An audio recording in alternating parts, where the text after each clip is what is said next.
Assalamualaikum warahmatullahi wabarakatuh. Perkenalkan, nama saya Dimas Ali Cahaya Pratama dengan nomor induk mahasiswa 14 2021 007 dari Prodi Arsitektur. Pada kesempatan kali ini saya akan menjelaskan dasar-dasar ibadah. Yang pertama, pengertian ibadah. Pengertian ibadah secara etimologi berarti merendahkan diri serta tunduk. Sedangkan menurut terminologi, ibadah mempunyai banyak definisi, tetapi makna dan maksudnya satu.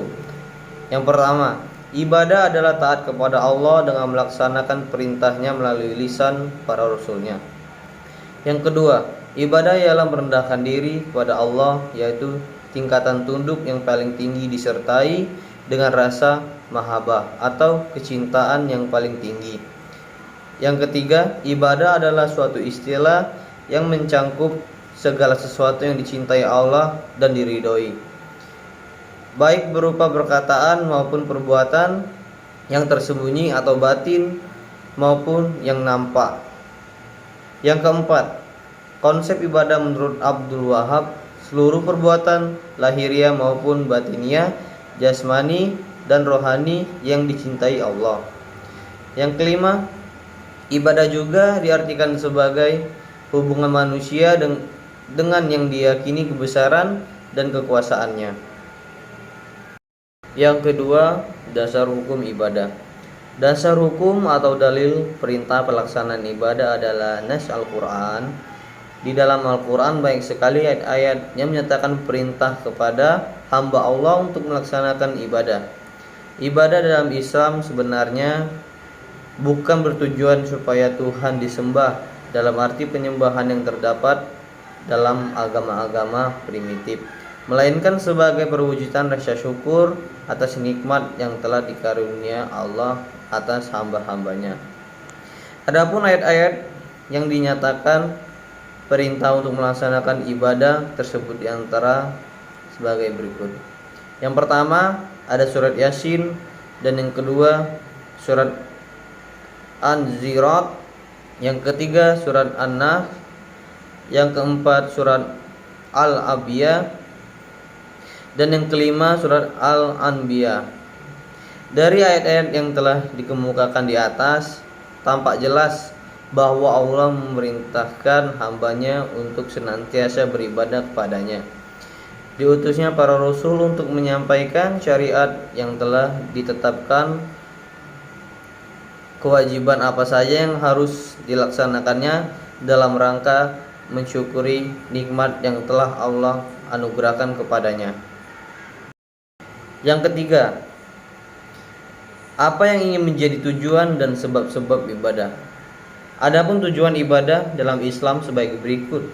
Yang pertama, sebagai tanda cinta manusia kepada Sang Pencipta. Yang kedua, sebagai tanda tunduk dan patuh kepada Allah. Yang ketiga, sebagai tanda disiplin. Yang keempat, sebagai tanda mendekatkan diri kepada Allah.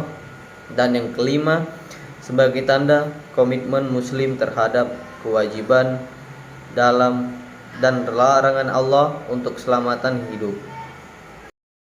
Apa makna sholat, saum, zakat, haji, dan kurban? Makna sholat secara istilah fikih adalah dimulai dengan takbiratul ihram dan diakhiri dengan bacaan salam.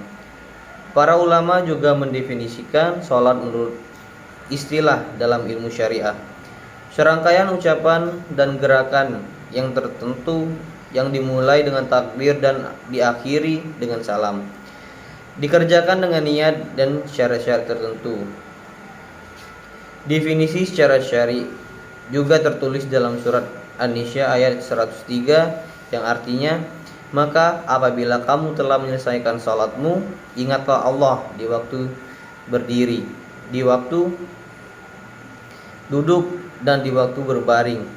Kemudian apabila kamu telah merasa aman, maka dirikanlah salat itu. Atau sebagaimana biasa, sesungguhnya salat itu adalah fardu yang ditentukan waktunya atas orang-orang yang beriman. Saum atau puasa bagi orang Islam, bahasa Arab Sham adalah menahan diri dari makan dan minum serta segala perbuatan yang bisa membatalkan puasa mulai dari terbit fajar hingga terbenam matahari, dengan syarat tertentu untuk meningkatkan ketakwaan seorang muslim. Zakat adalah mengeluarkan sebagai harta yang diwajibkan Allah Subhanahu wa taala untuk diberikan kepada orang-orang yang berhak menerimanya, sesuai kadar dan haulnya dengan rukun dan syarat tertentu. Ibadah haji merupakan salah satu sarana melakukan komunikasi antara seseorang hamba dengan Khaliknya. Ibadah ini pertama kali disyariatkan pada tahun ke-6 Hijriah. Sebagaimana firman Allah dalam Quran surat Al-Imran, kata al-haji menurut bahasa berarti menyengaja. Karena itu menurut istilah syariat Islam, ia berarti menyengaja mengunjungi Ka'bah di Mekah untuk melakukan beberapa rangkaian amal ibadah menurut rukun dan syarat-syarat yang telah ditentukan oleh syara' haji. Haji merupakan rukun Islam yang kelima dan pokok ibadah yang keempat yang diperintahkan setelah disyariatkan ketiga pokok ibadah tersebut, yakni ibadah salat, ibadah puasa Ramadan, dan ibadah zakat. Kurban berasal dari kata kariba yukrobu, kurbana wa birbanan, yang artinya mendekat. Kurban mengandung makna sebagai ibadah yang mendekatkan diri kepada Allah, sebagaimana Nabi Ibrahim mengorbankan anaknya untuk patuh pada perintah Allah. Lalu kurban dilaksanakan pada hari raya Idul Adha berasal dari kata udhiyah yang merupakan bentuk jamak dari diniyah, artinya waktu duha. Hal tersebut berkaitan dengan waktu penyembelihan hewan kurban yang dilakukan setelah salat Idul Adha. Penyembelihan hanya dilakukan pada tanggal tertentu, yaitu pada 10 Zulhijjah dan 3 hari Tasyrik 11, 12, 13 Zulhijjah. Secara praktiknya kurban artinya sembelihan. Kemudian kurban merupakan syariat Islam yang Allah syariatkan dalam Al-Quran. Cukup sampai di sini saja penjelasan dari saya. Apabila ada salah kata, saya minta maaf. Wabillahi taufiq wal hidayah. Assalamualaikum warahmatullahi wabarakatuh.